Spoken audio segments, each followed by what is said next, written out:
मैं मकरमजरी अदन बिरबस impact news ने राजोंग थंगबम मनुहना हारिबा 360 degree analysis of news and events ता मयाम बुतराम मोक्चरी ngasiगी मनुहनगी टॉपिक असि harmony project harmony हाइबसनी अदुगा करिगदमक्ता project harmony हाइरिबनो हाइब टारगेटिंग असदगी नुमित निनी की मतुंग हाइबदि थासिगी तांग तरा मंगा दा Amazon की प्राइम वीडियो दा ऑनलाइन दा रिलीज तौनगदमक्ता सेम साबल लोरबा म्यूजिकल वेब सीरीज एपिसोड मंगा लेबा दुमलबा म्यूजिकल एक्स्ट्रावेगेंजा सीरीज अमखक रिलीज तौगदरे हारिबा सीरीज असिदा कोई मणिपुर की खुनुंग इसेगी यामना लेजेंडरी सिंगर अमा ओइरिबि सैसक्पि अमगी सैसु यावदोरी इसेगी सीरीज यावदोरी हाइबा तारे सीरीज सिगी मनुंग सेदा एपिसोड अमा अदुगा एपिसोड अमा सिगी लोइसलकपता अरोइबे एपिसोड हाइबा तारे फाइनल एपिसोड मंगा सुबे एपिसोड सिना तोंगान तोंगान बलेबाक सिगी अतोपा कोई म्यूजिशियन मैम सिगे पुंझलगा कंबाइन होइबा एपिसोड अमसु यावदोरी एपिसोड पुन्ना मंगानी हाइरिबा अदुमलबा प्रोजेक्ट हार्मनी नत्रगा हाइरिबा प्रोजेक्ट हार्मनी से मरुइना मसिगे असेंग टाइटल दी कोई Amazon के प्राइम वीडियो दा लागतुसी हार्मनी विथ AR रहमान है लागतुरबनी मरमदी हाइरिबा एपिसोड मंगा सिगी मरुइबा थौदांग लोरिबा मिसगसी कोई वर्ल्ड वाइड ममिंग लेरबा दुमलबा म्यूजिक माएस्ट्रो AR रहमान अदुम सिल्लांग मदुम मखलगी वेब सीरीज नी तसेंग वेब सीरीज से करीनो मसिदा करी करी यावरिबगे कमाय तो बजानो सिगी एंटायर जर्नी से होबदा लोइ फावदा मियाम दा शेयर तोनगे दमतंग सी मनुहनगी सुरदलिंग्स लेबिरबसी joining us tonight on मनुहुटना हाइरिबा प्रोजेक्ट असिगी यामना चावबा सरगमा ओइरिबा अदुगा हाइरिबा मिसक अदुगी हाइरिबा आर्टिस्ट असिगी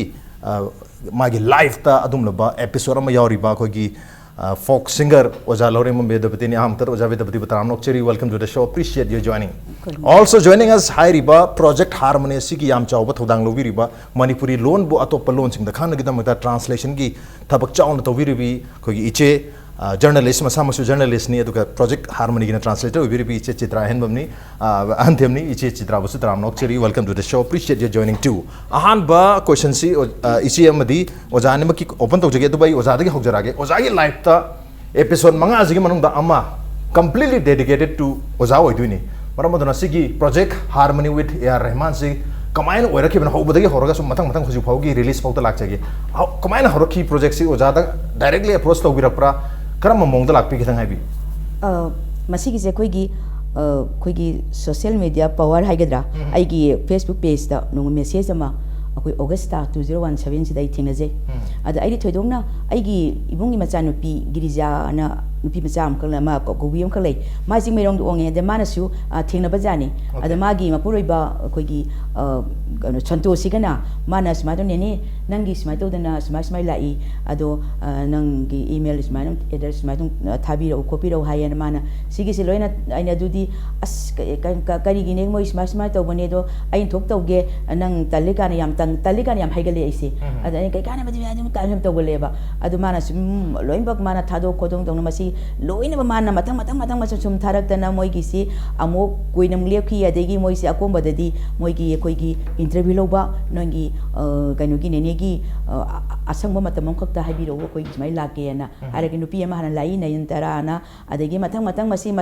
पल्लगदी याम सांगरे अय मतम सी याम कोइदबने समझनजरगे अदेगी मतंग सुम लाकपसेना माना जागी प्रोजेक्ट सिगी कोइगी फाइनलाइज तोरपसे अरेगी रिजाना मसी तौरे अदुना मसी 2017 देगी ऑगस्ट देगी तौरपसेना मोइना प्रोजेक्ट सिगी मोइना शूटिंग हौगे आरिसी एप्रिल के तांग 19 से मै थुंगगा 19 देगी हौरगे 19 से कोइ मोरांग लाई हराबगी प्रोग्राम अंखक्ता हदक चहिगी एप्रिल से सिम्बिरोन हाइरे सिगी मतंग दा कोइ बोरन थुक्सो मना अमकना नोमा ममा आई स्मार्टफोन मोइगी ममागी कोइगी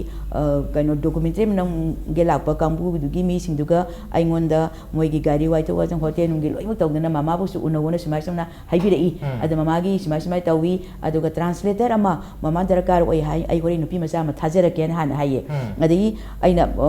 थारो ओना बोरुन सिना नुपी मचा अमा हाना थारे नुपी मचा सी थारक पसिदा ngसाइगी मोइ चेन्नई द तंबा सात्री माल आइगा कोइगी पाउ फोंनो बसिदा आइखोइगिदी ngसाइगी चाक चारबा चालबरा तुमबरा हाइबा नतबनिना फोकियोबा कोइ लिटरेचरगी ओइबा वही जि खरसि यावबसिना आइना मंगोन हाइबा मतमदा मासे कोइगी खंगम ngamdire खरा गुवारेबा अदे आइना मासे खरा तौरमगा आइना माइ क्वेश्चन नुंजन मयाम ममा सुपोरी मोइन आदगी पिरपनेना बोरुन सि ममारी कितंग कनो तौदी एना हाइरे adin mama phare adin mama si kan tor ai moida sum hairage aduga aigi yam koina su yamna sum kanu tinajaba mama aigi su koigi kanu sing da subtitle sumai tobi ba ai Chitra na aigi kanu malai mama haije ai maming gitari ai masatem da udri adu hairone adu oina haibirone hari kan de boruna adagi koigi isanu pise koi Chitra se doraga maidum togidagi masu dum tang 28 si dai bane sa hamu una 28 dagi koigi moirang di unadre moirang di ma yaudre 28 ahan ba number no misi de moirang di haure ade koi Chitra yaudre si dagi Chitra ga dum pun ba hore au 27 di ma yaudre ma 28 dagi ade 27 si dai se moirang de namme moirang de number lora kan du moirang gi lai harau bagi du da ai se gi pena tara mari ga poraga i du namaga lora matang 28 si da akogi aigi aise ai tatana helale aise interview kuding magda masen nok sengdok ja horenga sidil koi tanja panginga sida aigi haurakpam jai singa maka yang lem lekai dani masi aigi idauga bokagi adu aigi ipasina saijang aba kunsida akoin mana business tawbani adu ipana saijang se lamlai assembly constituency lamlai jana yes hoy adu da tawbasida ipana akoina ada ipana ada laibanina aigi somda aigi origin se kanu dagi jinga maka sida ojaraga su akoi pokpadi loina ba saijang sida pokpa aduga mayam si loina larek tambagi loina sana matam da aina sahi 3 saijang de lehobani aina ado admai tawdana tawbadagi 28 sida adu de koigi kanu se namasi koigi saijang da haji moi hana chigi masigi manung sir moine saijang ji ahum moira yeng bala ame okay mamang sida adu ai panjadre ade moi mi ahum nam saba marina saba team singe laaga saijang koigi mamang gi lai coaching chadonga si loi moi chadongi dam na ga tungi ba khunga si loi yeng ba khot pa degi loktak adegi moiranga si loi na ba moi gi mo kaino siga moi gi film gi kaino ya ki to ba haigedra koina location yang ba haire koi noi anobu londo khangdre madegi admai to mo se du loi mi yangi adegi aigi singa ma khade lei yum adegi aigi satri temple aigi mamtop ta tawri bangang sing mayam gi class to bagi mawong adegi aina yoga to bagi MDU mayam se loi na bag adegi all india radio chorus reper theater adegi MUC aina hek leiba jaga sing mai loi na madugi da ahum mai la posi yeng mai madugi ai samjan jare masi yeng basi loi pung loi loi matung sida moina shooting hogi basi karai degi hoge haibada akoi April gi haurakpana August ki 2017 dagi na sum makoina moina toropasi he hobasi April gi tang kunga tari su morang de horaga kunipanda akoi kungang da hore saijang da adegi masi haudenge mamang si yang copy masi na moina aigi document mayam si aigi nangi kaino details loi na bak kaino dal girijana loi me thahal la ore girija sina kana gi thaina gi photograph chai angang ore ngai gi adegi aigi tiner magi imana ba aigi sirba oja singi recording laibra adu te pho moina pura aga record thaina gi koi cassette masa du adu ga tawraga suki mate kokre ba ari ba document ge loi la khre loi ni ba khre ba document mayam se kana adu dei angang photo zum damde adigi black white ki school tamingai photo khara tawgre adigi somdai imana ba hai sibungo sigi bana ayambani imphal manung da khara budi leiri aduga aigi khungang gi dadi akoigi aigi imana mayam moi wan tha ju no khara bani imana ba phagi ju tawi maya yaudaba khara te su suraga lakpa khara adai khara tawraga aigi khoi Chitra su ugra bani adu imana bi mayam tawraga da pung mari makha dagi moina boruna telephone tawre oja pung mari makha de khoi lobu lakjarage na ayuki ni ko ayuki for 30 dagi saijang gi se masi ko unit ko moina for 30 na moi si hana loi pitho me khoi yen tho mi costume masida mari pubirau masu mana han birakanu adu kan loi bak tawre adegi masi aigi kanu khoi girija grona na kanu chamina siena masu khoi gi classic grand de khoi ngai leramage na tawraga mai tawdana mayam si tawraga saijang sida tawi aidi saijang he yong matamda madegi namba hogibaduna pung 9 da breakfast okay adegi mo adegi dum pung kanu adegi namba hore okay nungdang atheng bok lep ta bida pung 7 bok 7 okay nungdang gi haidi nungdang haidar ko mani ko pung dare adu bok lep ta nam kare okay mai to na aham bagi haigadra aham bagi numini ni khata nam gi bradu matung tar ko me tha da de khone AR Rahman mani pudal la la wa wa law gi timing ma su leiki adu di kona aham bagi number si dia khoi gi han kaino ge Rahman la tringai gi mamang se si dia khoi gi maduda 3 days name saijang da tang kanum 4 days ni morangi tharagadi kuntare nami kunipa nami kumapan aigi jinga makha yumsida jinga makha yumsida kumapan nami adagi kuntra sina akoigi chorus nupi kai tiani ma kai tian da ina kai tian gabagi adagi chorus dagi all india radio okay amai nami tong mafang ozaga associated koi bahai ka tare all india radio namdi wona rema lagane all india radio di rema lakpai wari dusu lakchage adu laktngai sida chitra da lakcharamge is it handaki project hai tare project harmony ta harmony with AR Rahman si atopa project sing dagi hai tare so koi musical project mayam lai nei series su dum hojikan di web keno si am popular orabni web lai rabni na lai adu basi sigi project sina how this project is going to be different from others atopa di koi khena duri gi habse kitang haiwi okay aina daw yaru ba hagadra lonely phauna baga dagi Rahman aina muk id sidagi muk Rahman ga muk travel toraga Chennai da muk thengna ba mana my music college da la o my recording studio da la o na loi chatle ba kauradi chatta yade when Rahman needs you you go adigi pot ama leire aduna aina sum hangbada so sir why are you doing this ana haiba ada si your tring dai ma haije hoge si project se habadi moine yamna wakan je thadara aga hojik se akoi na hoi Manipur da di akoi television yengi adagi cable se no bane na uri but globally akoi ni yengak tar ga di hojik se digital streaming haibagi pot se haibadi mafam amda confine tawdaba aina mobile de yenge su yare ai tablet te yenge su yare laptop te yenge su yare television de hookup tawraga su yare smart adugi pot se lak pani na hoi naha sing akoi generation mayam na budi khangi ko Netflix leire sigumba India gi su tongan ba mayam ama lei foreign gi su mayam ama lei aduna Rahman se karamba mino hai taraga di yamna technology de am ngojaba latest camera magi lei latest sound machine magi lei recording adagi mana paiba drone se bauta tongale adu mana noam de nung dam hai wari sa doi sa yamba akoi technician me am si wari sa ba me am se adui camera do nang paira bra adui resolution do du to bra hai bagi pot se mangon da tawe aduna ngasai gi mana aina su hange sir sum wari sana bagi tanja se sum loraga sana ba kanda mana hai basi akoi su jaded oirei ai chahi kunni thoi dagi ai musical journey se lakpani aduna aingonda film gi tawrakpada aingonda anoba kaisu leite ma haise nupanga nupimga nungsina bagi kaina bagi aduda loire aduna anoba aisa anoba theninge I aduga India gi akoina leiriba lam sigi akoina khangdaba akoina udaba mayam ama leibase sisu aisu kitang ma hai ai usi se yang kai ma thoi sure akoi sidagi aina tawdana icha su semdaba yade icha dana te icha hoi generation su semdaba yade aduna moi mayam se akoi se kadai de horak pano khangbagi darkar ama leina leinari ngai matam sida ngasai project sibu Rahman gi project nate asemaki di Rahman su yaubani adugo project se conceptualize to ba adagi ngasai gi design to ropa dei ozana ga hairi ba April dagi to e hairi se main di Kavithalaya hai production house se karamba no Kavithalaya se hai taragadi Tamil gi film industry da keno Rajnikant ka Kamal Hassan ga puthore iba production house ni sigi production house na Rahman masa maksu chahi kuntaru ki mamang da roza hairiba Tamil film si da ma gi debut to gi base moino oiba aduna moi si 2014 ba oyamba cinema Tamil film yam namami adubu ngasai gi K Balachandran na aphawa koi film director ma na hodu ombasi ma lai gi da 2014 sida adu dagi moi se serial lom da sum nama aga leira aga hojik moi su kari anoba tawsige na adum haidi moi di dum mathangai tawba kari anoba leige na haibagi wakhan sida moina pitch tawba Rahman da Rahman ma su hanagi magi anoba tawningi pot sida tawraga moina Kavithalaya sina researcher myam ni ega lam kudingi folk form amam moin loin identify tawrapa state kuding maki producers te Kavithalaya productions na oiduri brain child oiduri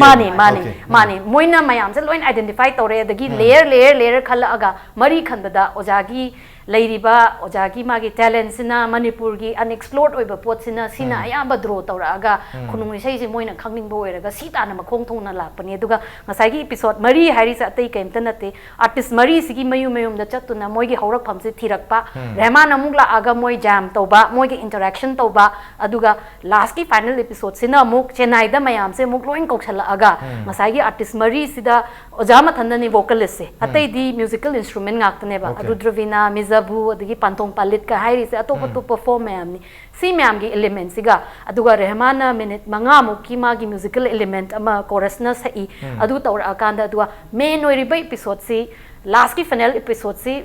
minute 33 ki musical performance ni sida main oiba isai di ojana Manipuri da isai sai अदु सिदगी हेना चौबा आइबदी यामना चौथोकनिंगाय ओबा पुकनिंगजु याम नुंसिबा आइबदी अइना लेपगा ताबा कांदा तू ख्याव चिंबा अदगी पुकनिंग नुंसिरकपा मित्त P ताबा खंगौदे हाइबदी ए अखोइजे स्वाइना अखोइ value उमदि लेइ माले को न खल्लगा ngसागी artist ma'am दुना थैरगा अखोइना ओजाना मैतेरोनगी अखोइगी मणिपुरीदा पोइरेई ना तौरगा सकलकपसिदा याम थिना चौथोकनिंगाय सु ओइ नुंसियम नुंसि ओके याम नोजे अदुगा हारिबा वीडियो से एक रिलीज तोबगा प्राइम वीडियो अमेज़न के प्राइम वीडियो से उबो फंगदुइनी अदुना प्राइम वीडियो से अखोइ मणिपुरदसु हुजिक्ति mobile phone assume ma'am internet से लोइ सिजनरबनिना सोइदना हारिबा वेब सीरीज से येंगनी अदुगा सिरेदा यावरिबा इसे से कमाय तौजानो गासे हुजि तू चुंगी दे कमनिंग मा फावी हाइसे म्याम सोइदना एक्सपीरियंस तौनिंगदुइनी अदो आइदो लाक्चबा मतमदा गसाइगी यार रहमान लाखपा टाइमिंग योगदोरे गसाइ ओजाना वरि लिबिगी पसे शूटिंग तौबो मतमदा अदो कमाय तौगिबनो यार रहमान की गा थबक तौबिनखि बा हाइगद्रा हंदकी एक्सपीरियंस कमाय तौबिखि खिता हंदकी सिदा कोइगी याम थाजदी अदुगा हान्ना कोइगी पाउ कोइगी हाई इंटरव्यू लाउपा कनो जस्ट नयन तरानसु अकोन बदा माना आई मथंग मथंग आइना माना इंटरव्यू मथंग मथंग लोगो लोरा कांसिदा स्मा हाइबिरमी मसे कोइगी कनो से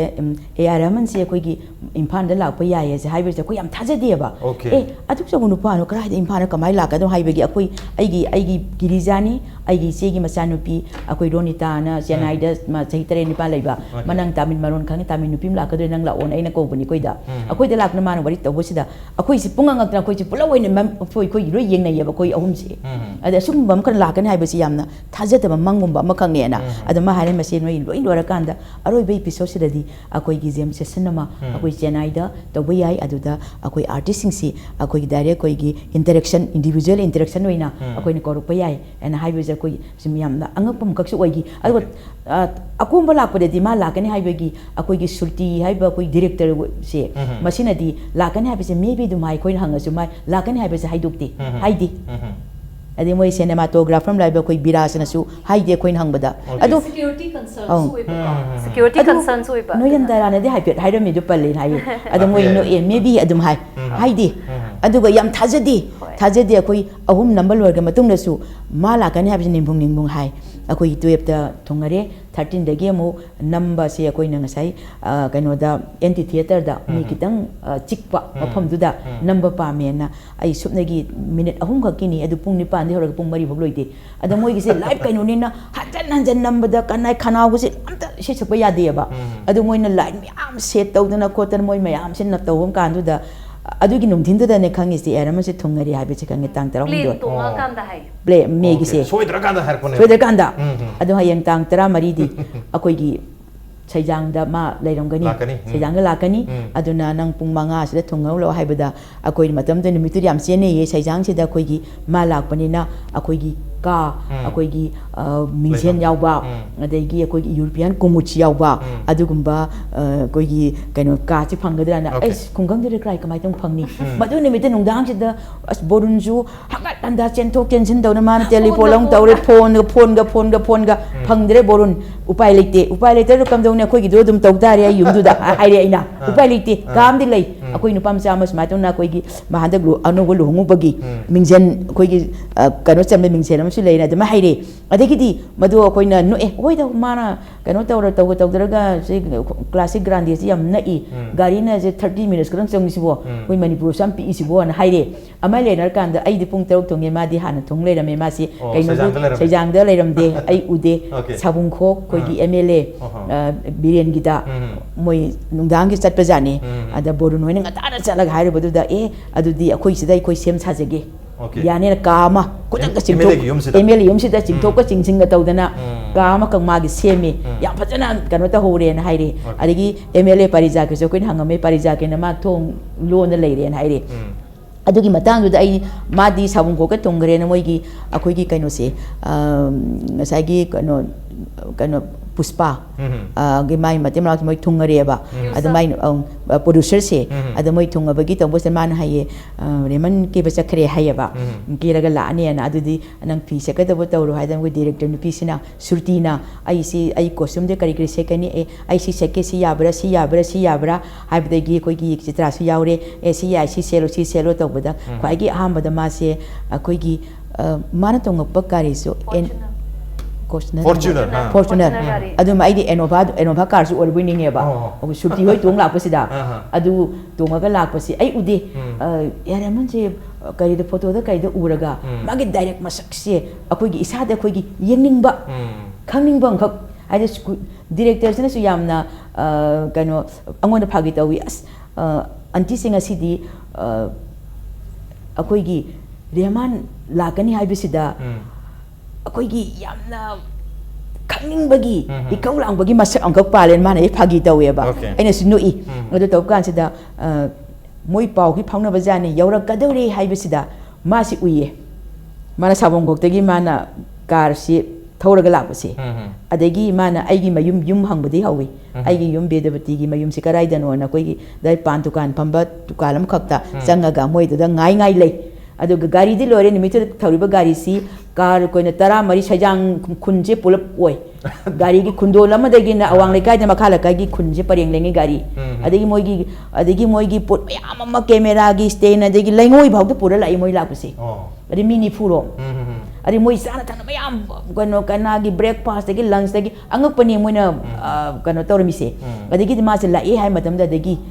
kano manga shooting si haure adagi aigi yum si akoi thaina lan gi matang gi yum ni ado koi gi leiba gi mayum yo semana makhong je thang ba khwai di phajaba yum khwai di nungai ba yum ne koi sembang makon yam sari sembang ma ja koi koi chitra su sembang ma sa sung dum yeng dai bani nan yam pi hog bani saure na adu go ri yeng da mai to na dagi sejang gi haure dai matang akoi si akoi gi turien du dai hana mai wa gi tongam sabiramu hai turien da asum turuang nan thokani noi wa gi tongam saramon aina pau ji hai gri adagi moi angang sing du saramme wa gi du ani khatan ahum suna tawram ahum suna phairam na aru tawdana thong ran thok lan singa tawrana maduda mayam ama gi aman namne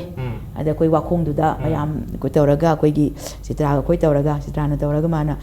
mayam wang mayam am hang yangon da adun ai gi nang yamna nang gi punsi si yamna kala I aidi adun nang di sigumba sangit mayam na koi selaga lairama mafam jaga se nang sangit tawbu se yam kalak se adu ai gi api pe studio du da magi ka haiba koi sitra loina khangban man haram mayam da man ai gi translator ni ai manipuri da loina hai adagi tawkan da aina akhang bakara di aina dum english na kara khumba soi marakta ade khang da ka sitra na kawi aina ma ju sitra na dum kawi ade sitra se dum nang se sum layo na leheli khang da bising nang dum handura okay kolo kana aduga tawi aduga mana ai marak sidam ko wale masi aina khangi base mana smaina amakakte mana haire 2000 da ai si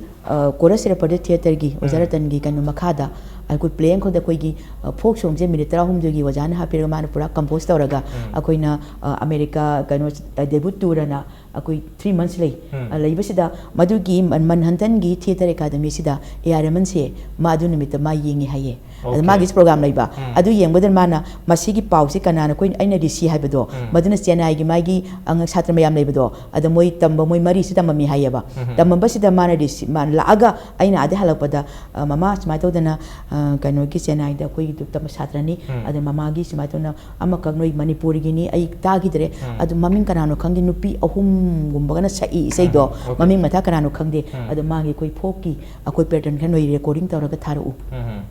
hainana aduma haire kenam ko lakpade hem ga kawwa kai gaming kawi hem kawi risi kawi ta ami adu madung dum sab lekre dum lakhidreba adu gi sahi tara tres ki matung sidani okay sahi tara ki mamang da maina dilai khrabane 2000 sida okay 2017 sida ahum khara laga 18 da materialize togiba 17 dagi contact to bo khre okay ise chitra jong laksan gi che yamna chawa project ni adu bosi project sida episode manga su lere episode manga sida maru in episode mari di ton ba artist mari da dedicate tawi aroi ba combine oina episode amasu oi habani episode si kyam sang ba episode sing oiduno sai ar Rahman manipur lakni lawe habaki confirmation ma pidi hai se ultimately lai sisu hai riba project sida mana kogi hai riba artist mari na laiba lam sing je chalaga artist sing se unaru bagi magi journey su male marabdana ultimately he was to come madu lakata di adum oidok jani ma haduk tabi wani kamai to bazan taseng na project sida yori ba magi main story hai tare idea se kamai oibza kitang hai bi ngasai aham bagi question ta so aina ha khumjagi budum ngasai mangon the new sound khangning akpa degi akogi music tradition myam gi roots myam se khangning akpa si myam si gi marak ꯃꯔꯛꯁꯤꯗ ꯉꯁꯥꯏ ꯃꯔꯤꯁꯦ ꯈꯪꯒꯠꯂꯦ ꯃꯔꯤꯁꯦ ꯈꯜꯂꯒ ꯃꯥꯅ ꯃꯐꯝ ꯃꯐꯝꯁꯦ ꯆꯠꯂꯒ explore ꯇꯧꯔꯤꯕ ꯃꯌꯥꯝꯁꯦ ꯁꯤꯗ ꯑꯣꯏꯗꯣꯏꯅꯦꯕ ꯑꯗꯨꯅ ꯉꯁꯥꯏꯒꯤ per episode per artist ꯂꯩꯇꯣꯏꯁꯦ 45 minutesꯅꯤ ꯑꯗꯨꯒ 45 minutesꯁꯤꯗ ꯉꯁꯥꯏꯒꯤ ꯔꯦꯍꯃꯥꯟꯅ ꯃꯁꯥ ꯃꯁꯥꯒꯤ ꯃꯅꯥꯛꯇ ꯆꯠꯄꯒꯤ interaction-ꯗꯨꯅꯦ ꯑꯗꯨꯒ ꯃꯥꯒꯤ ꯂꯥꯏꯐ ꯁ꯭ꯇꯣꯔꯤꯒꯤ ꯃꯇꯦꯛ ꯃꯇꯦꯛ ꯂꯥꯏꯐ ꯁ꯭ꯇꯣꯔꯤ ꯍꯥꯏꯔꯒ ꯑꯩꯅ ꯁꯤꯗ ꯃꯇꯥꯡ ꯑꯃ ꯍꯥꯏꯖꯒꯦ ꯁꯤ ꯀ꯭ꯔꯣꯅꯣꯂꯣꯖꯤ ꯑꯣꯏꯅ ꯑꯩ ꯁꯤꯗ ꯄꯣꯛꯄꯅꯤ ꯁꯤ ꯇꯧꯋꯦ ꯍꯥꯏꯕꯗꯣ ꯐꯨꯜ ꯑꯣꯏꯅ ꯇꯧꯕ ꯅꯠꯇ꯭ꯔꯦ ꯀꯩꯒꯤꯅꯣꯗ 에디팅 ꯇꯧꯔꯛꯑꯀꯥꯟꯗꯗꯤ ꯉꯁꯥꯏꯒꯤ ꯃꯨꯠ ꯃꯥꯒꯤ ꯁꯤꯖꯤꯟꯅꯗꯣꯔꯤꯕ ꯁꯣꯠꯇꯨꯒꯤ ꯃꯇꯨꯡ ꯏꯟꯅ ꯃꯣꯏꯅ ꯇꯧꯔꯛꯑꯀꯥꯟꯗ ꯑꯣꯖꯥꯒꯤ ꯉꯁꯥꯏꯒꯤ 6 daysꯗ ꯅꯝꯃꯤꯁꯦ ꯑꯣꯖꯥꯒꯤ ꯏꯟꯇꯔꯚ꯭ꯌꯨ ꯃꯌꯥꯝꯁꯦ ꯐꯨꯇꯦꯖꯁꯦ ꯑꯩꯉꯣꯟꯗ ꯂꯥꯛꯄꯁꯦ ꯄꯨꯡ 10ꯃꯨꯛꯀꯤ ꯐꯨꯇꯦꯖ ꯑꯣꯏꯔꯝꯒꯅꯤꯀꯣ ꯄꯨꯡ 10ꯒꯤ ꯐꯨꯇꯦꯖꯁꯦ ꯑꯩꯅ ꯇ꯭ꯔꯥꯟꯁꯀ꯭ꯔꯥꯏꯕ ꯇꯧꯕ ꯍꯥꯏꯗꯤ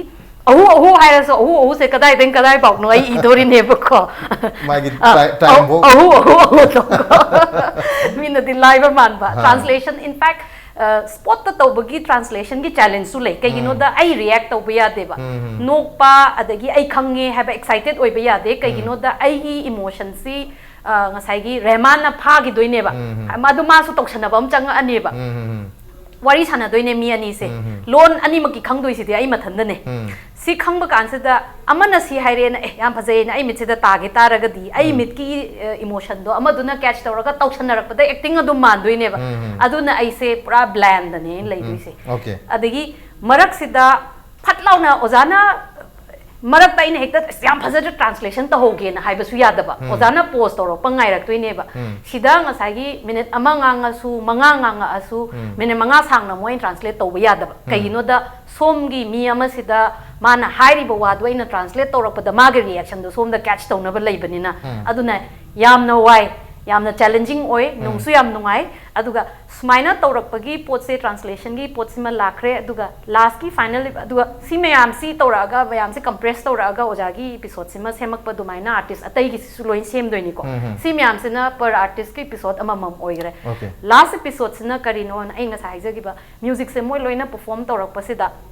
akoi section ahum ne section ahum si ahambagi hobasi ozada sir emana kwaitagi mana Manipur, akogi Manipur kunung isai ki kwaideng ngakhi base akogi nature gi tune ta base ojana kunu gi khong base mangonda hekta duki matik ngak pa hai tare kunu ga plus ojana saramana nga isi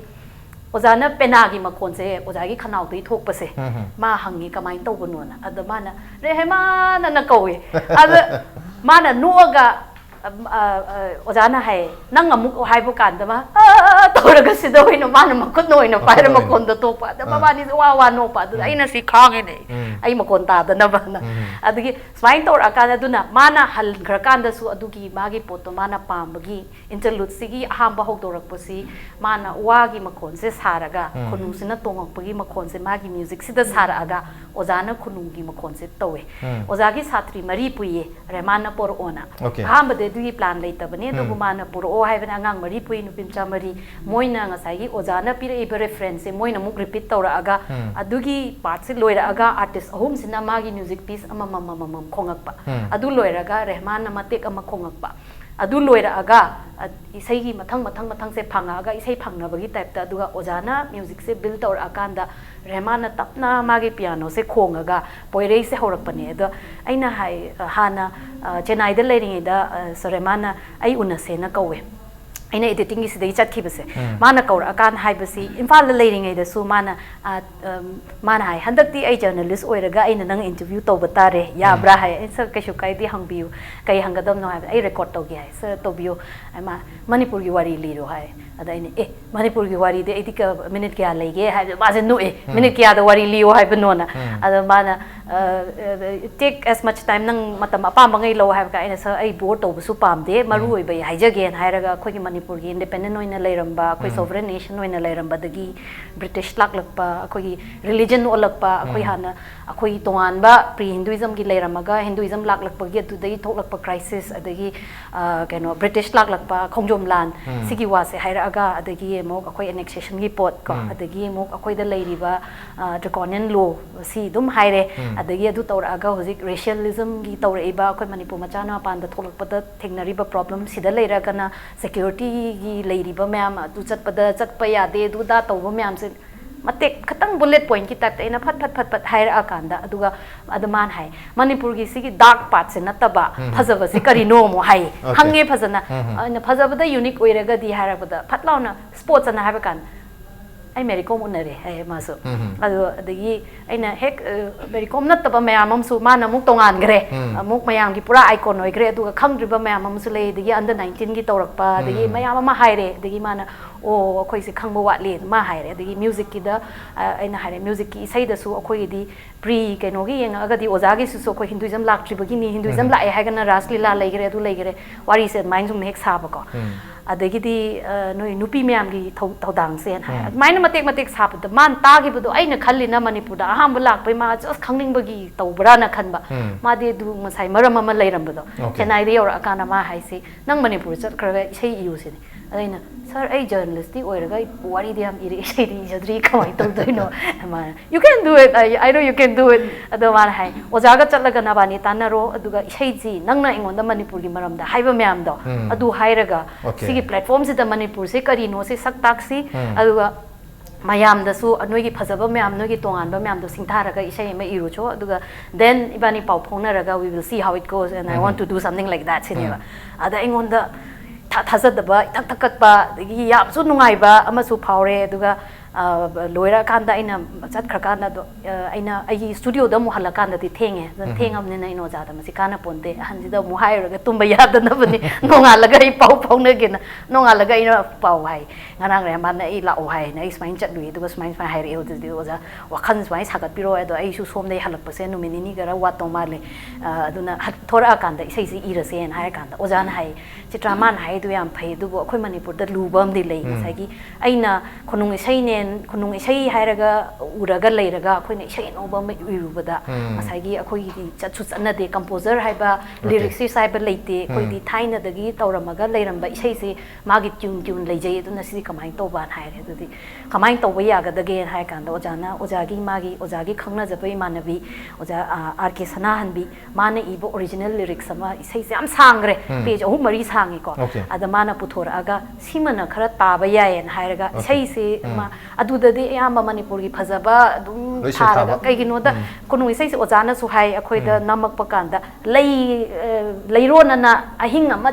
changna leiji phajaba thaba sakpa yaba khoi form ne ayu khangja ojana hai hei da heiro lai ba isai lei hai hei si gi ma gi germination dagi nama sirak pagi bau dum describe tawraga nongma pungkun mari changaga sakpa yaba form ne khoina khangudaba ado sumaina tawbani na nga sai isai du da leiri ba magi form sidagi lauthora aga nga sai Rahman hapaning ba adagi mana apam do kaino khangrabani na ko aduna akoina paragraph taruk tare tawra aga manipur gi phajaba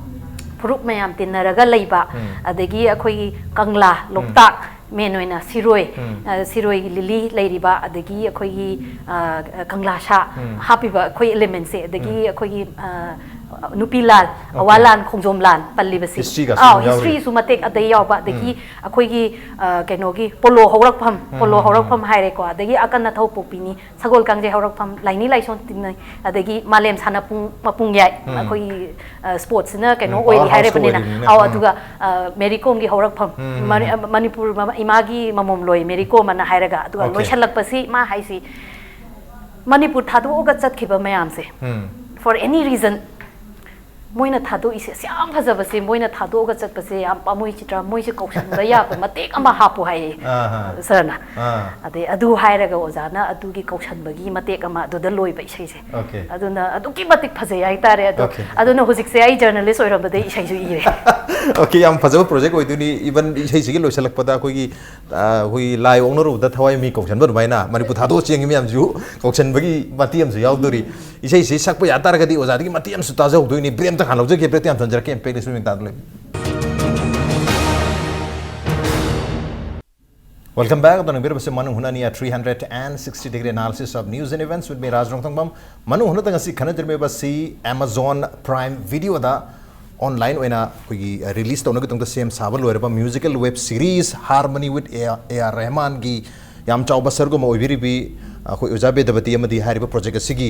अखोई मणिपुर की सरुक सिंह बु translate तौबिरिबी चे चित्रागनी मथंग से ओजा बेदबती लाक्चे ओजा सिरिदा अखोई तोंगान तोंगान बा आर्टिस्ट ओजाना वोकलिस्ट ओन याउबिरे मणिपुर दगी अदुगा तोप सिक्किम दगी अमा यावरे अखोई बासी खोंग फ्लूट खोंग बोयना अदु महाराष्ट्र दगी सितार गा हरप मायना बा रुद्रवीणा खोंगम यावरे अदुगा केरला दगी अखोई चफू यई बहे तारे मीरा बुसवाई मिर्जा बुसवाई सी यई बा मने अहुम सिनी अतै दी इंस्ट्रूमेंट यई बा तनी ओजा खतना कनो vocalist ओइदुनी अदुना स्वाइसिदा ngasai isaisu aroi bagi manga soba episode sidadi minute 30 sangba musical kano program ama yauri hai 17 minutes yam sange sidasu ayam mana manipuri dang loi sai havenina isai dusu taza ge du isai du laktre sida hairi ba tongan ba artist adusu yamna tongan ba makhal gi hetare ahunga aduga amu khoi modern gi mayamna saknai raba khangla ba dum laba music composer A.R. Rahman ga mayam si pullaga तौगी बथबक हाइदर composition से क्या यामना ओजागी दमकता difficult ओइखि चुमनगी तुम खुनुंगी से अमा ओइनम ओजाना हौगी बसै कयादगी ताकपि तंबीदना सकतन लाइसिगा अदमक मानना लवीब्रा कमाय तौबिगी सिगी experience how difficult it was मसी की कोइना आइगिदी आई खुनुंगी सेगी सैसक सिदगी करिगुंबा अमता होंदे अदेगी माना पामबसु कोइगी खुनुंगी सेगी ngasai कोइगी चित्राना सु हाइबिग्रे कोई पेना की मखोल से सीधा कोई नेचर की बतोंगान बा कोई इनबुन क्वालिटी है तारे मसे कोई तमग सु पाक बा मनांग में मसे मागी छात्र द मसे कोई ट्रेनिंग तो बद तोंगाना ट्रेनिंग तो बरा आना हंगमी अदो ट्रेनिंग तो बर मतम गयाप संगदगी हंगे मदो इन HYBE ngamde dum hai aduga akoi mado haibe dum mado ngamum du thoktre aduga aigi magi college ta magi music college ta koigi magi class sulobo pamika sumana hairami aduga mama samaksu kano isai saga nikpaga do mana magi kano tawraga koigi saijangda aibu isai saglo ona hairaga mana magi instrument ama ab frame adu porapodo ada mana ju makutna taaga yairaga silesta ona aisu eni ta mana sa uita haido kayum khanda da aisu ta da hawe hawra kan mana madu sanana ba mana makutna illaga taaga athu ba adegi aisu tongan ba koigi kunungi segi lairi ba koigi akoi kaino magi masatu de kahendana aina matang surasi ayang badagi adegi atappadagi adegi kaino mayai oiba loidegi matang tarkos masu sanana dum adu inanabagi adu masu dum magi sijanare adegi akomba de koigi isai si tongan ba koigi lokta kan number dudi aina amakak sakki aigi interview sin de sei de mamang yam sakari aigi chingdom du da numit tarak bagi numit ki mangana akoi orange color ga oira pa du da koigi aigi farm du gi labuk ki chingdong ama de gi chingdong ama da chelaga aina isai si sakpa madu de moi numit tarak bagi amam yam sel amam mamsala pau je isai dum sakna le hele bai se tara ka halam gani kun ba halam gani chingdong do le pa ga ina sakpa se numit ki mangan du ta ge selaga amam bau se adu yaw bane mai se numit onsalaga mai numit onsalaga numit smai leiter abane ba adu gi pura koi gi magi mangan se na koi gi komla masu marak pagi se adu bak se tong matam se da koi gi isai si mana koi gi ai gi akumba sitra ga koi gi aroi ba episode da tawgadori ba koi gi isai si sakpasi aham bade gi satri mari dong sai gi kumana koi uche ki khongba lam khunu gi makhona khongba koina kukru kru kukru kru kana kongba adagi ha sila nangi naron gi damak tabu kongba rang natri hairaga napang kaina bagi bu kongbarani sila nangu kana kogi sumba gitar bagi sida mana masigi tune sida masi koi mongolo singi yamna phajaba yamna unique oiba khonji lamkhak thogla ise masi ai yamna kalai kana sugi yamna mana pa madugi isai dumak ada chennai dum saga muksali mana sira juma sing khangna tagrabani adi ibani sakmina badain ibungo Rahman hai ibungo sunga salawai da mi hai edo ang sakpiyon hai da mana maso ibungo Rahman masalae hai ꯑꯗꯨꯁꯨ ꯑꯩꯈꯣꯏ ꯑꯗꯨꯝ ꯅꯣꯛꯃꯤꯟꯅꯩ ꯋꯥ ꯑꯗꯨꯝ ꯅꯣꯛꯃꯤꯟꯅꯩ ꯌꯥꯝꯅ ꯑꯩꯈꯣꯏꯒꯤ ꯃꯁꯥꯗ ꯆꯥꯎꯊꯣꯛꯄ ꯌꯥꯝ ꯁꯦꯂꯤꯕ꯭ꯔꯤꯇꯤꯅ ꯆꯥꯎꯊꯣꯛꯄ ꯄꯣꯡꯊꯣꯛꯄ ꯌꯥꯎꯗꯦ ꯌꯥꯝꯅ ꯅꯨꯡꯁꯤ ꯃꯥꯅ ꯉꯥꯡꯉꯛꯄꯁꯤ ꯌꯥꯝꯅ ꯇꯞꯅ ꯏꯪꯅ ꯏꯁꯩꯁꯤꯒꯤ ꯃꯔꯝꯗ ꯉꯥꯡꯉꯛꯄ ꯑꯗꯒꯤ ꯏꯁꯩ ꯑꯩꯈꯣꯏ ꯑꯥꯗ ꯁꯦꯝꯕꯗꯁꯨ ꯑꯩ ꯏꯁꯩꯁꯤ ꯌꯥꯝꯅ ꯐꯖꯩ ꯃꯥꯅ ꯑꯩꯈꯣꯏ ꯆꯦꯟꯅꯥꯏꯗ ꯊꯨꯡꯕ ꯃꯇꯝꯗ ꯃꯥꯅ ꯑꯩꯈꯣꯏ ꯃꯌꯥꯝ ꯑꯥꯔꯇꯤꯁ ꯃꯔꯤꯁꯤ ꯑꯣꯛꯑꯦ ꯑꯩꯈꯣꯏ ꯁꯨꯇꯤꯡ ꯇꯧꯕ ꯃꯇꯝꯗ ꯃꯥ ꯑꯣꯛꯄꯒꯤꯗꯨꯗ ꯑꯩꯈꯣꯏ ꯊꯝꯃꯒ ꯌꯥꯝ ꯅꯨꯡꯉꯥꯏꯔꯦ ꯆꯦꯟꯅꯥꯏꯗ ꯂꯥꯛꯄ꯭ꯔꯥ ꯀꯃꯥꯏꯅ ꯇꯧꯋꯤ ꯑꯗꯣ ꯑꯩ ꯅꯪꯒꯤ ꯏꯁꯩ ꯇꯥꯔꯦ ꯑꯗꯣ ꯕꯦꯗꯄꯇꯤꯖꯤ ꯃꯥꯅ ꯕꯔꯥꯕꯔ ꯕꯦꯗꯄꯇꯤ ꯁꯨꯐꯔ ꯌꯨꯔ ꯒ꯭ꯔꯦꯠꯁꯤ ꯑꯗꯨꯝ ꯍꯥꯏꯂꯩ ꯑꯩ ꯃꯗꯨ ꯌꯥꯝ ꯍꯥꯏꯍꯟꯖꯅꯤꯡꯗꯦ ꯃꯔꯝꯗꯤ ꯑꯩ ꯌꯥꯝꯅ ꯏꯁꯥꯗ ꯍꯩꯅꯗꯕ ꯑꯃ ꯄꯣꯛꯑꯦꯕ ꯃꯥꯅ ꯂꯥꯎꯕꯁꯦ ꯑꯗꯣ ꯑꯗꯨꯅ ꯉꯁꯥꯏꯒꯤ ꯏꯁꯩꯗꯨ ꯇꯥꯔꯦ ꯑꯗꯨ ꯑꯃꯨꯛꯇꯪ ꯀꯔꯤ ꯀꯤꯗ ꯁꯛꯑꯦ ꯃꯥꯒꯤ ꯍꯥꯔꯃꯣꯅꯤꯌꯝ ꯃꯥꯒꯤ ꯄꯤꯌꯥꯅꯣꯗꯣ ꯑꯗꯨ ꯈꯣꯡꯉꯤ ꯔꯨꯗ꯭ꯔꯕꯤꯅꯥ ꯈꯣꯡꯕ ꯗꯥꯒꯔ ꯑꯗꯒꯤ ꯃꯤꯛꯃꯥ ꯑꯗꯒꯤ ꯁꯜꯖꯤꯠ ꯃꯣꯏ ꯁꯤꯜꯖꯤꯠ ꯀꯣ ꯑꯗꯨꯒ ꯃꯣꯏꯁꯦ ꯑꯩꯈꯣꯏ ꯃꯔꯤꯁꯦ ꯐꯝꯃꯒ ꯃꯥꯒꯤ ꯏꯟꯁꯇ꯭ꯔꯨꯃꯦꯟ ꯃꯌꯥꯝꯁꯦ ꯇꯧꯍꯜꯂꯛꯄ ꯃꯇꯝꯗ ꯀꯔꯤ ꯀꯤꯗ ꯁꯛꯏ ꯍꯥꯏꯗꯒꯤ ꯑꯩ ꯀꯤꯗ ꯃꯥꯒꯤ ꯑꯗꯨꯝ ꯈꯪꯉꯝꯃꯦ ꯑꯩꯗꯤ ꯁꯤꯗ ꯑꯗꯨꯝ ꯁꯛꯑꯦ ꯍꯥꯏꯕꯁꯦ ꯈꯤꯇꯪ ꯅꯦꯝꯇꯛꯅ ꯁꯛꯈꯤꯑꯕ ꯑꯩꯁꯦ ꯃꯥꯅ ꯕꯦꯗꯄꯇꯤꯖꯤꯒꯤ ꯁꯤꯗ ꯁꯛꯏ ꯔꯨꯗ꯭ꯔꯕꯤꯅꯥ ꯈꯣꯡꯕꯗꯨꯗ ꯁꯤꯗ ꯈꯣꯡꯕ ꯍꯥꯏꯔ ꯃꯥꯒꯤ ꯕꯤꯅꯥꯗꯣ ꯈꯤꯇꯪ ꯁꯤꯗ ꯅꯨꯡꯉꯥꯏꯇ ꯃꯥꯜꯂꯦ ꯈꯣꯡꯕꯗꯣ ꯑꯗꯣ ꯑꯀꯣꯟꯕꯗꯗꯤ ꯑꯩꯅ ꯂꯥꯎꯕꯗ ꯈꯤꯇꯪ ꯍꯥꯏꯒꯠꯂꯛꯄ ꯌꯥꯒꯗ꯭ꯔꯥ ꯍꯥꯏ ꯑꯩ ꯑꯗꯨꯝ ꯍꯥꯏꯒꯠꯂꯦ ꯁꯤ ꯁꯥꯞꯇ ꯑꯗꯨꯝ ꯍꯥꯏꯒꯠꯂꯦ ꯑꯗꯨꯒ ꯃꯁꯤ ꯑꯩꯈꯣꯏꯒꯤ ꯌꯥꯝꯅ ꯅꯨꯡꯉꯥꯏ ꯑꯗ ꯁꯦꯝꯃꯛꯄ ꯃꯇꯝꯗ ꯑꯩꯒꯤ ꯏꯁꯩ ꯑꯗꯨꯝ ꯁꯛꯏ ꯑꯗ ꯉꯁꯥꯏ ꯑꯩꯈꯣꯏ ꯆꯤꯇ꯭ꯔꯥꯅ ꯍꯥꯏꯈꯤꯕ ꯉꯁꯥꯏꯒꯤ ꯀꯩꯅꯣꯗꯣ ꯈꯣꯡꯕ ꯂꯣꯏꯔꯀꯥꯟꯗ ꯑꯩꯈꯣꯏꯒꯤ ꯄꯣꯏꯔꯩ ꯍꯥꯏꯕꯗꯣ ꯃꯥꯅ ꯄꯤꯌꯥꯅꯣꯁꯦ ꯈꯣꯡꯕ ꯃꯇꯝꯗꯨꯗ ꯑꯩꯅ ꯄꯣꯏꯔꯩ ꯁꯅꯥ ꯂꯩꯃꯌꯨꯟ Manipur Kaubisu Lamnung Si Purukayagi Tinpam Punapam Lamdam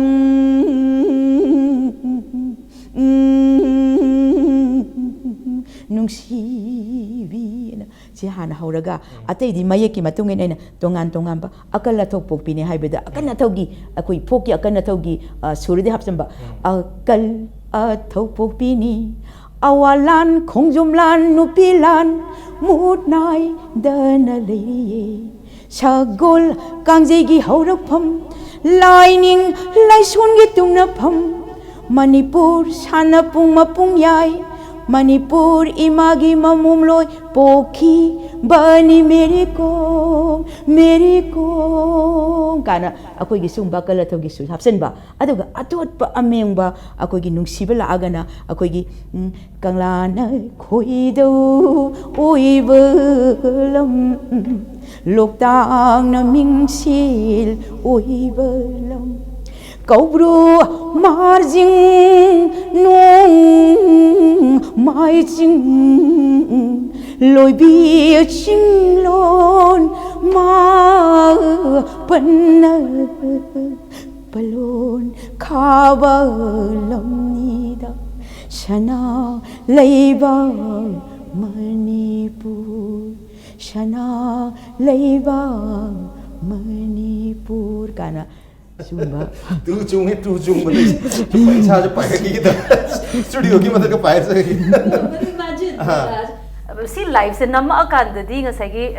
ओजाना है को ड्रामा ना आइना लान की तो बकी मतांग से मागी ड्रम से खरा फजन थिल्लदे ना अदाइना सरेमान मनाक्ता मु मखोय ब्रेक लौबसे इसे से फुल लोइना लौदे कगिनो द मतेक लाल अदि फरक तानी है पैराग्राफ अममम सुम लौबा रिहर्सल अमुक तौबा कैमरा सो दुम रोल तौई कगिनो द अदुना फजता दि लौबा याना बाना अदुगा मु फाइनल टेक अमुक लौबा अदि सी मरक से द अमदा हायोन आइन चतप कान से हाय आइना सर्च माइना तौबा कान द माने याम फजबा मा हाय से ओजागी मखोन से यामने यूनिक ओय आई म्यूजिक याम हापचनिंग देना अदुन ओजाना सकपा इंटरलूड मरक से पियानो सिना तपना हयिंग येंग अकांदा खंगनी पियानो सिना तपना तौरगा अदु ओजाना सकलक पंदने रहमान की मसक तो तंग येंगोबा मान कयाम एंजॉय तौरगा तौगे हाइबगी मागी मसक से मंगोंदा ताबा हाइतारेको अदुगा मरक से दाई मयाम दसु दुम हाइजा होगे केगिनो दा अखोय मणिपुर की इशू दुम लैबनिना सिगी इसै सकलकपगी मरक से दा ngasai aina haije ko piece ahum ne na piece aham basina ngasai khunu gi pot sima leigre adai moina khara khonga ani khonga akanda ojagi isai se taurak toini ojagi isai se taurak pa loirak pada music atai mu khonga leeba ngasai gi drum thinba ngasai kerala gi mi duna kale dagi flute khonge rudravina khonge adu loirak kanda rehman na magi mana music se khong aga ngasai khoi music ta crescendo ta na chat pa wang khat pa ama pukhat lak pasi isai sina duki matik mayam se pulaga harmony oiraga ngasai taw re hai base music se ta taw re hai bagi mut se sarak na ba tawrak pa da Rahman gi core se na hindi line taruk se eba sigi pot se to bakan da oza ibani si ying naraga khabai to ba na hai re ko si adu si to bakan se da man hai sigi matang se to trinya chitra yes sir mai noi manipur gi nupim cha mari si akoi hindi chorus matek se yahan ge sir adu du to bigano akoi gi manipur du di hindi gi se political issue ma lei aduna adu hai ba kan ma understand to ke gi no the number 1 South the su ngasai gi political ngasai cultural imposition lai gi bagi last week the lai gi da karuna nidhi hoi se moyam kanna du gi movement sagal lai ni dana 60s ta 50s ta ko ai hindi to ba ya de hai bagi moi gi ya da bagi pot se lai bani na moi adu ga mana kari hai ge da we have common enemies ha ha ha no e ko achama na re du na tin ba ya ma su ke no da auto war da hai do enemy ani pulaga friend ho ya do du ni hai no e ma understand to we have nampu noi tawgadam ni khokadam ni habadi he was magi right loi leiri ni ko tu but ma understand tawe phare phare sa alla roi se hai ko adu ma sa mung ha khongal le ko de but chitra nu hai is korong rong chi le de mana ai sa kai hai gi have kan da manipuri da oina sa an ge ai ko ra se hai okay mai ko ra se manipuri da sa ke na de di man hai welcome hai basi manipuri da tang hai ona Lui Manipuri the welcome athanda ka gino number 1 akoi season of pot nate formal function am da taw kan lengsin bir o hai base koina welcome ne hai bai wani lengsin bir o hai se isai matek se da kadai da hapuni ada ina dum translation gi lu bai se sini ko word am ka tang norok pa ya da ba my context me am substance me am lei bani na aina hare sir akoi se welcoming oidra bra khang de si wai se ya ta leite ai ma da no e habidi ma gi nature du na dum kaino to bani na ai ga nang ga wari sanai sumai na dum yam na normal loina sana ba hai tare ko aduna mana no kan very good you shouldn't be too welcoming wai ta di mayam na changsala noi loin pu gi tare hai mana adu di but on the serious side akoi se kai do boi ai hai ibani se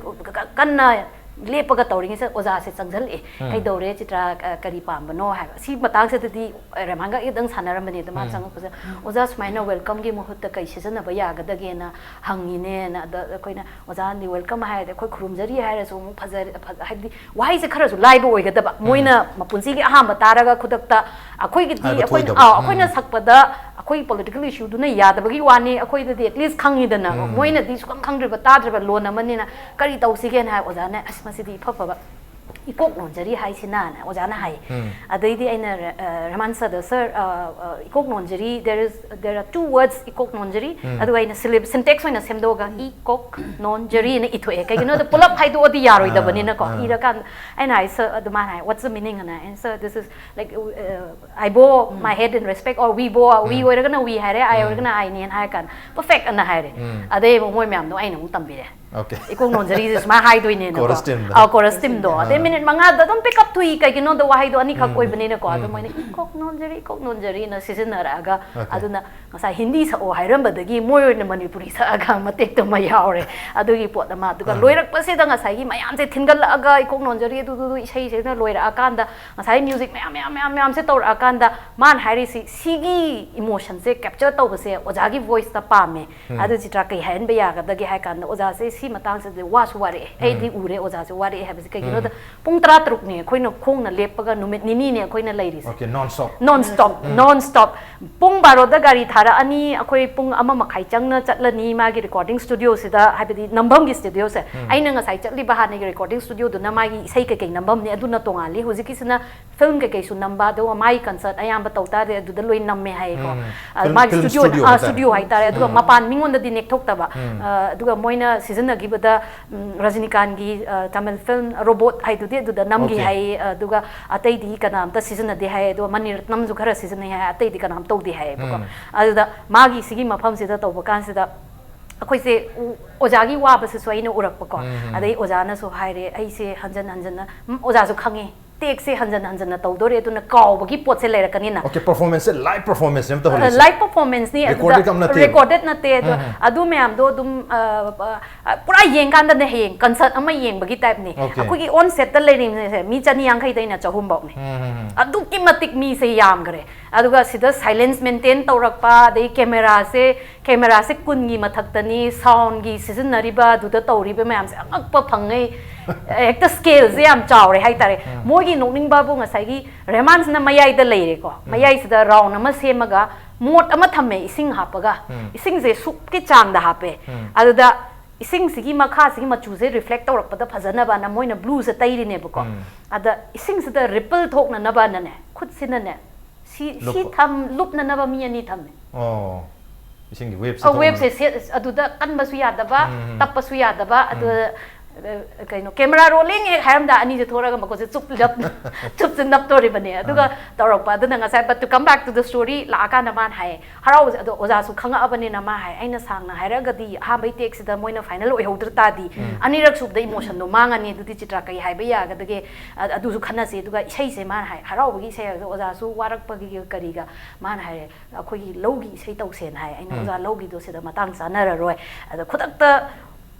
oza se khanba ngambagi monda capacity je leitre wari eba ani oza na khwaidei oldest ne in fact daina thaklaw na paira ki losing lak pa hai tare ko aina oya masikande akhoi mayam khoti mangna ngang pitu daina ahan ba akhoi manipur khunung isai ne na khangba isai hairaga di oza hoina sakpa tumaina khoi sakpa ngam ponte adu isai ne khangi hai da sidagi hena nungai ba leibara leibani da si hoina khangi ko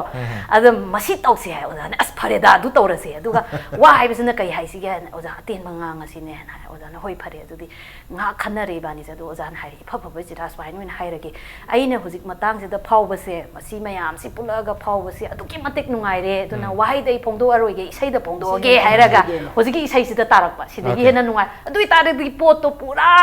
ngasai harmony dum oi gra bane harmony do dum harmony oi gra ne amna haibadi akhoi ojaga pulak pagi si matang se si haiba yai gi khangu ba adu torok pa de Rahman na pame budi pot to tarak na bon na rak pa da pom hairak pa do jan es phare aduna ngasai gi lobu ki sai do to du so aduna puja na re na haira aga adumai tawraga sakhi bane aduga ngasai gi nupim cha mari se moi se camera da tara roi na ina pakhat la ba hai tare sidagi puraga moi tarak ta de nungai roi na eno oza moi se jagoi mate ma tohan se da na hai jagoi pulap semuraga su camera na moi lieng hairak toi ba aduna khut kitang tapna tawraga khujeng leibaga se lehele a camera thak tai boi da adu sing na ho wai da akoi gi yaring e akoi gi jan hota ba okay adu bo hairi ba project sida Rahman masamanu so hairi akoi gi any music si magi lamdu da natraga magi community du da natraga magi country du da confine taraga thamjan bagi mohta malem da leiba mipung khudimang na hairi ba music sing si loina phanghan gadabni yohan gadabni hawi wafum ga su phongdoi soi matang sida ozagi kari wafum thabiningi handaki project sina ozagi life ta hai tare oza su tunga tunga leibak sing da chalaga tunga tunga performance me amdi opiru rabni adubu handaki experience hai gadra handaki sida di kari hai biningi any sumba mathal gi music art form si mapum amata confine thongbe mohta malem pumadi yohan gadabni mipung khudimangta yohan gadabni hai bagi wafum ga su thambiri ozagi kari wafum lebi masida ina haijaning ba makona akoi masi ai tomdai sunati aikoi mayam gini kunungi se haibasigi miyeng si yamna pak chawi mari abik miyeng nati achauba akoi apa ko miyeng ni aduna handaki masigi akoi gi handak tawrei ba koi web series joina putora kadori ba koi kunungi se gi masigi akoi gi episode ama kak aina yawba aikoina yawba phangoba se masina akoi gi manipur gi oiba asuma yamna tanga ba yamna riyar oiba yamna masigi art form se masi akoi gi ek prithvi leba punamakta masi bu khangan ba se masi yamna achauba aige chauba mang ama khakni aina khanjai adu aina mangsi aina hujibau ki mangphang na dri ko masi mang mon thamjagi ge adu ga mangphang na gadori ma matam si garma matam da mangphang na gadori bano haibasi aina noma natragi nomadi masi soidan magi mangphang na kani aiba wapa masi ai thamjagi adu ga masi da ngasai aina kitang koi chitra ju confuse to bam khakna akoi gi ngasai gi isai se mapu matam da koi gi mikma kaino ki se sikim de gi nu pa se asina mana chensel akanda koi na mana haidana sa ai bedabati sakpada isai am kada saksagi haidana ngasai flute kong nu pase mate ka ma yaujoge na mana moi sikim gi da sagla eba ai di hamba da madu yauro ne recording tor posi dai di maya haida leiba akoi gi kano Rahman saglai buining eba ai di aina sida taba matam da ai wa khali sida masi leng da buining ya angle du na aro to posi da mana ngasai gi aina aga mana khumba ani ahum laksa e chitra akoi mana marak ta biramba music to adu la phokre ba akoi gi kerala gi koi gi drum do ya ꯇꯪ ꯌꯩꯗꯅ ꯃꯗꯨ ꯂꯧꯊꯣꯛꯑꯀꯥꯟꯗ ꯃꯗꯨꯒꯤ ꯃꯍꯨꯠꯇ ꯉꯁꯥꯏꯒꯤ ꯃꯥꯒꯤ ꯏꯁꯩꯁꯦ ꯁꯤꯅ ꯃꯦꯟꯁꯟꯈ꯭ꯔꯦꯕ ꯔꯦꯐ꯭ꯔꯦꯟꯅꯦ ꯀꯣꯏ ꯔꯦꯐ꯭ꯔꯦꯟꯅꯦ ꯋꯥꯍꯩꯗꯤ ꯅꯠꯇꯦ ꯑꯗꯨꯒ ꯋꯦꯁꯇꯔꯟꯁꯨ ꯃꯥꯟꯕ ꯑꯗꯨꯒ ꯐꯣꯛꯀꯤ ꯀꯩꯅꯣꯗ ꯃꯥꯅ ꯆꯦꯟꯖꯜꯂ ꯍꯥꯏꯔꯛꯏꯅꯤ ꯑꯗꯨꯒ ꯔꯦꯍಮಾꯟꯒꯤ ꯅꯨꯡꯉꯥꯏꯕꯁꯦ ꯑꯩꯅ ꯍꯥꯏꯕꯗꯣ ꯅꯣꯏ ꯇꯧꯒꯗꯕꯅꯦ ꯍꯥꯏ ꯁꯨꯡꯍꯥꯏ ꯍꯥꯏꯗꯦ ꯃꯥꯅ ꯃꯌꯥꯝꯁꯤꯗ ꯂꯣꯏꯅ ꯍꯥꯏꯌꯦꯕ ꯅꯣꯏ ꯑꯄꯥꯝꯕꯗꯣ ꯇꯧꯔꯛꯑꯒ ꯑꯩ ꯅꯣꯏ ꯃꯌꯥꯝꯗꯣ ꯇꯥꯏꯁꯜꯂꯒ ꯗꯦꯃꯣꯀ꯭ꯔꯦꯇꯤꯛ ꯑꯣꯏꯅ ꯊꯕꯛ ꯇꯧꯕ ꯍꯥꯏꯇꯥꯔꯦ ꯑꯩꯅ ꯁꯦꯝꯖꯒꯦ ꯁꯤꯅꯤ ꯑꯉꯝꯕ ꯃꯥꯅ ꯑꯩꯈꯣꯏ ꯏꯇꯨꯡ ꯏꯟꯖꯒꯦ ꯁꯤꯅꯦꯕ ꯑꯗꯨꯒꯤ ꯃꯥꯒꯤ ꯌꯥꯝ ꯐꯖꯕ ꯑꯗꯨꯒꯤ ꯄꯣꯠ ꯑꯃ ꯂꯩ ꯍꯥꯏꯕꯗꯤ ꯃꯥꯒꯤ ꯃꯥꯔꯛ ꯑꯃ ꯇꯧꯍꯧꯒꯗꯕꯅꯦ ꯁꯤ ꯅꯠꯇꯦꯕ ꯃꯥ ꯍꯥꯏꯁꯤ ꯃꯌꯥꯝꯗꯒꯤ ꯑꯩ ꯇꯥꯍꯧꯒꯦ ꯀꯩꯅꯣ ꯇꯧꯒꯦ ꯑꯗꯨꯒ ꯃꯔꯛꯁꯤꯗ ꯀꯩꯅꯣꯁꯦ ꯇꯧꯏ ꯑꯩꯈꯣꯏꯒꯤ ꯔꯤꯍꯔꯁꯦꯜ ꯅꯨꯃꯤꯠꯇꯗꯤ ꯑꯌꯥꯝꯕ ꯀꯦꯔꯦꯂꯥꯗꯒꯤꯅꯦꯅ ꯃꯣꯏ ꯀꯩꯅꯣ ꯗꯥꯟꯁꯔ ꯑꯣꯏ ꯃ꯭ꯌꯨꯖꯤꯁꯤꯌꯟ ꯑꯣꯏ ꯃꯣꯏ 15ꯃꯨꯛ ꯂꯥꯛꯑꯦ ꯃꯣꯏꯁꯦ ꯃꯣꯏꯒꯤ ꯈꯣꯡꯖꯤ ꯀꯩꯅꯣꯒꯨꯝꯕ ꯁꯤꯔꯒ ꯃꯣꯏꯁꯦ ꯗ꯭ꯔꯝ ꯑꯆꯧꯕꯁꯦ ꯊꯤꯟꯕꯁꯤꯗ ꯉꯁꯥꯏ ꯙꯥ ꯙꯥ ꯇꯧꯔꯛꯄꯒꯤ ꯈꯣꯡꯁꯤꯁꯨ ꯌꯥꯎꯔꯛꯄꯅꯦꯕ ꯔꯤꯍꯔꯁꯦꯜꯗꯗꯤ ꯌꯥꯎꯋꯦ ꯐꯥꯏꯅꯦꯜꯗꯗꯤꯅꯦ ꯃꯥꯅꯅꯦ ꯉꯁꯥꯏꯒꯤ ꯏꯁꯩ ꯐꯣꯝꯁꯦ ꯇꯥꯗꯔꯦꯅ ꯃꯨꯠꯇꯁꯨ ꯄꯨꯏꯀꯣ ꯃ꯭ꯌꯨꯖꯤꯁꯤꯌꯟꯗꯤꯀꯣ ꯃꯥ ꯍꯥꯏ ꯑꯩꯅ ꯍꯧꯖꯤꯛ ꯎꯔꯛꯏꯕ ꯀꯩꯅꯣꯁꯤꯗ ꯇꯧꯗ꯭ꯔꯦ ꯑꯗꯣ ꯅꯣꯏ ꯁꯤꯖꯤꯟꯅꯔꯣꯏꯅ ꯑꯗꯨꯝ ꯅꯣꯏ ꯂꯧꯊꯣꯛꯑꯦ ꯑꯗꯨꯒ ꯃꯦꯟꯗꯤ ꯉꯁꯥꯏꯒꯤ ꯑꯩꯈꯣꯏꯅ ꯏꯝꯐꯥꯜꯗꯒꯤ ꯄꯨꯔꯒ ꯆꯠꯄꯁꯤꯗꯤ ꯑꯣꯖꯥꯒꯤ ꯉꯁꯥꯏ ꯁꯛꯈꯤꯕ ꯄꯣꯏꯔꯩ ꯀꯩꯅꯣ ꯁꯅꯥ ꯀꯩꯅꯣ ꯂꯩꯃꯌꯣꯟꯁꯦ ꯁꯤꯗꯪꯅꯦꯕ ꯑꯗꯨꯒ ꯂꯥꯁꯀꯤ ꯑꯣꯏꯅ ꯃꯥꯅ ꯈꯨꯅꯨꯒꯤ ꯇꯧꯔꯛꯄꯁꯨ ꯈꯨꯗꯛꯇ ꯍꯥꯏꯔꯛꯄꯅꯤ ꯃꯥꯅ ꯁꯤꯅ ꯍꯧꯁꯦꯅ ꯑꯗꯨꯒ ꯉꯁꯥꯏꯒꯤ ꯍꯔꯥꯎꯕ ꯐꯣꯡꯗꯣꯛꯄꯒꯤ ꯄꯣꯠꯁꯦ ꯀꯩꯒꯤꯅꯣꯗ ꯑꯣꯖꯥꯒꯤ ꯁꯛꯂꯛꯄꯒꯤ ꯃꯨꯠꯁꯤꯗ ꯃꯥꯅ ꯑꯗꯨ ꯍꯥꯞꯆꯟꯅꯤꯡꯉꯛꯄꯒꯤ ꯇꯧꯔꯛꯄꯗꯨꯅꯦꯕ ꯑꯗꯨꯅ ꯀ꯭ꯔꯤꯌꯦꯇꯤቭ ꯄ꯭ꯔꯣꯁꯦꯁꯁꯦ ꯌꯥꯝꯅ ꯁꯤꯅꯔꯖꯤ ꯌꯥꯎꯔꯒ ꯈꯨꯗꯛꯇ ꯂꯥꯛꯄ ꯄꯣꯠꯁꯨ ꯑꯗꯨꯝ ꯍꯥꯏꯔꯛꯄ ꯍꯥꯟꯅ ꯇꯧꯅꯤꯅ ꯍꯥꯏꯔꯝꯕ ꯄꯣꯠꯁꯨ ꯑꯗꯨꯝ ꯂꯧꯊꯣꯛꯄ ꯑꯗꯨꯒꯤ ꯇꯧꯔꯤꯁꯦ ꯑꯗꯨꯒ ꯑꯗꯨ ꯇꯧꯅꯕ ꯍꯣꯠꯅꯔꯛꯄꯗꯤ ꯃꯌꯥꯝꯁꯦ ꯃꯦ ꯈꯣꯡꯕ ꯄꯨꯡ 9 ꯇꯧꯔꯛꯄꯁꯦ ओके मतलब पुनः लोरे लोसलपसदा आइना ओजाता ngसाइगी थवाइ ममि कौसनबि मतांग जे तारे आइदि अखोइ मणिपुरदगि थादो जाखि मयाम जे लोय हंजला जनो हाइबगि मेसेज समसु यावरि तापिबन मदुगि मतेक्तुना मतेक नक सपिरगा ngasiगी कैनो टाइमिंग जे लोसन जन ब्लॉग जगे तंजा लागलो पारी इमु नखोइबु lamdam ho tam namakta laikhibu nayum mong naran ho halalo ho halalo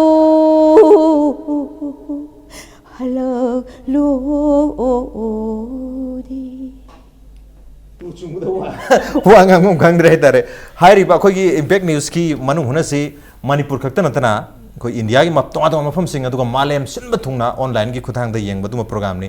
कोई मणिपुर द लेबा कोई बतो ओजागी सही से हेक तारो बदगी आई खुदक त युम हेक द सनिंग मफावरी मपान द ले मिसिंग सोयदन युम द हरिक ने बगी रीजन अमदी ngasiगी ओजागी सही सन सोयदन पिगने हैबगी वखलन जो थमजे दुगा हारिबा वीडियो से प्राइम वीडियो दा नुमिनि नि गी मतुंग द रिलीज तोरनी मयाम सोयदना येंग मतुंग दगी मणिपुर दा म्यूजिकली अदुगा सोशली इकोनॉमिकली याम चाउन होंगबा म्यूजिक सिना हार्मोनियसली पोरानी हैबगी थाजो मोलेर नगासिगी मनु हुनगी थरमसे मतंग सा लोसिन जरगे ngasi थरमसिदा ओजा बिदबती अमदी इचे चित्रालिंग दे तोन थरमसिबा थवा पिखिबा अबदि मपुंग फान गिदमक्ता इचे अमदी ओजा बु थागा चो खंदुक चरी appreciate your joining Thank you. मसिन ngasi मनु हुनगी थरम ngasi गे एडिशन से करम तो बिबगे खत खान बिरपु यागनी खु मेल आईडी impactvnews@gmail.com नत्रगा खु फेसबुक पे www.facebook.com/impactvmanipur da join to birga comment amadi feedback tha birpु यागनी. Well, ladies and gentlemen, thank you so much for joining us from the other side of the screen. Until next time, this is Rajanodom signing off. Kurumjani.